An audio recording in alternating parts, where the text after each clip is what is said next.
For the way I talk about pigs and pig farming, you might think that I'm completely perfect and there's no mistake I ever made on my farm. But I must tell you that I made a lot of mistakes, especially with pricing the animals. Aside feeding, pricing became also a problem. I never knew I was supposed to weigh the pigs before I sell. So there was one time a buyer came to my farm, bought this animal, took it to the community, slaughtered, and decided to share the meat.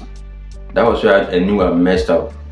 A person from our community went to that next village to buy the meat, and this butcher sold the head and then the neck alone to this person. I made back about 20% of the money he bought for the entire pig. Like it was a grower pig in that sense, 4 months or so.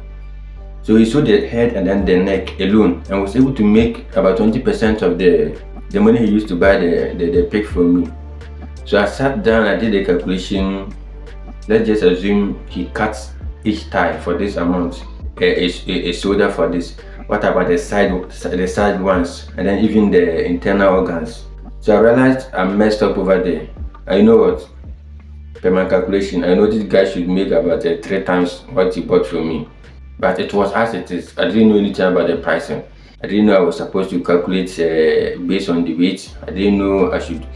So I just like bargaining. He looked at the animal, we bargained, I gave the animal to the guy. I thought I made a good money from it.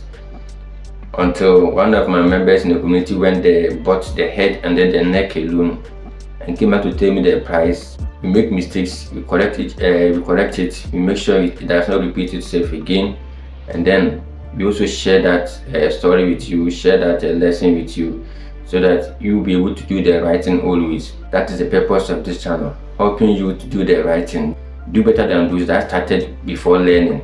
You have upper hand where most of us that started on our own. So mistakes are bound to happen in pig farming.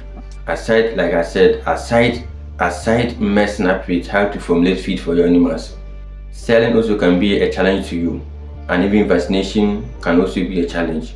The mistakes are there, you make them. Sometimes you reach out to people to help you, but the response does not come that early. So you can't wait for your animals to maybe the condition to worsen. So you try to correct it, and that is where you end up making the mistake.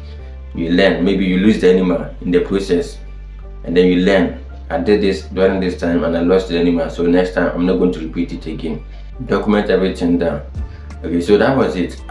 I sold the pig to a buyer, and the person sold just after butchering the pig, the head and then the neck together made about 20% of the money back.